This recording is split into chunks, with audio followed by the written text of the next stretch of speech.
to progress technologically, I swear by Allah, faster than its growth in technology, it is retrogressing morally and spiritually.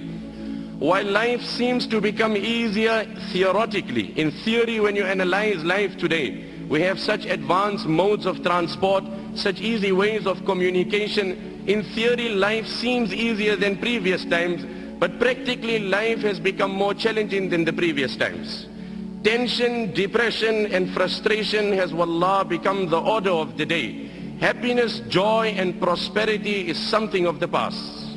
The very fears that haunt the mind of every individual, that are ever lurking. I must never become poor. I must never be diagnosed of cancer. This must never happen. The fears that are ever lurking in the heart and the mind of every man is sufficient depression in the life of every person. The only way to avert financial depression, the only way to avert and divert financial depression is to convince yourself that Allah is the sustainer.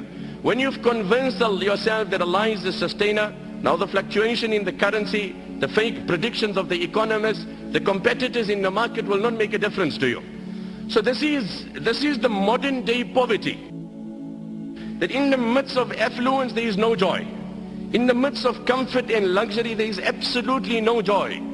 Nabi alayhi salam then said in the riwayat of Ibn Hibban, إِنَّمَا الْغِنَى غِنَى الْقَلْبِ وَمَنْ كَانَ الْغِنَى فِي قَلْبِهِ فَلَا يَضُرُّهُ مَا لَقِيَ مِنَ الدُّنْيَا. No, Abu Zar, wealth in essence is the contentment of heart.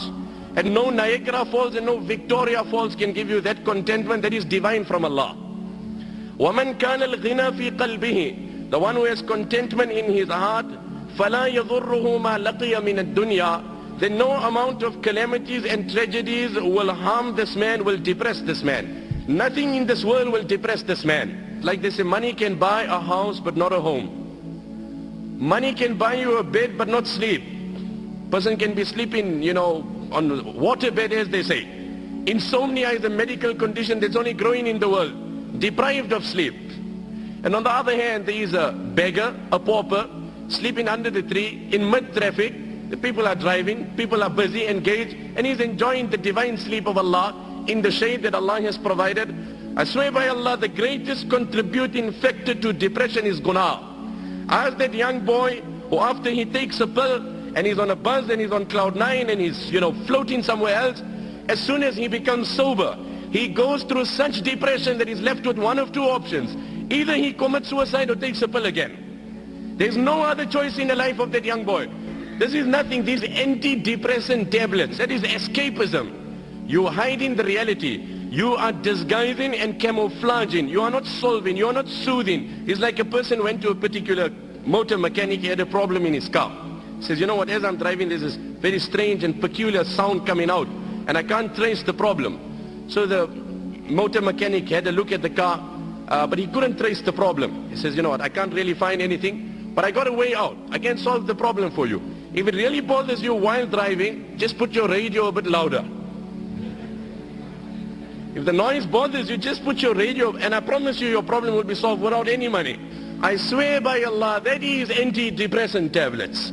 You have solved no problem. You have only camouflaged it, you've disguised it. The problem remains. Become sober and it's worse than what it was. Like they say, having Allah on your side does not mean sailing on the ocean with no waves. It doesn't mean that.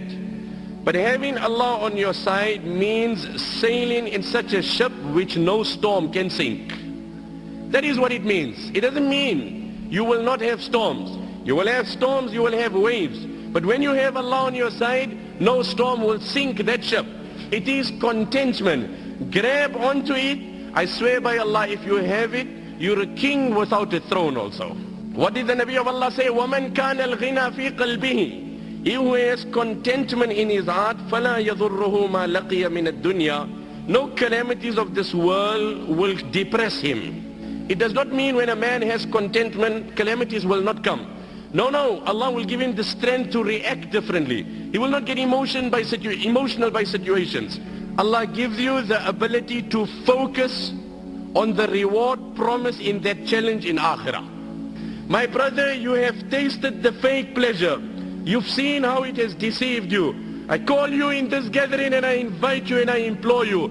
I introduce you to divine pleasure. I introduce you to spiritual pleasure. Wallah, there is such pleasure in salah. A time may Allah favor you with it, one and all. that moment comes in your life, Allah's qasam, where you will go in sajda. And I promise you, you will derive such pleasure. Allah's qasam, in His control is my life. You won't able to lift your head up.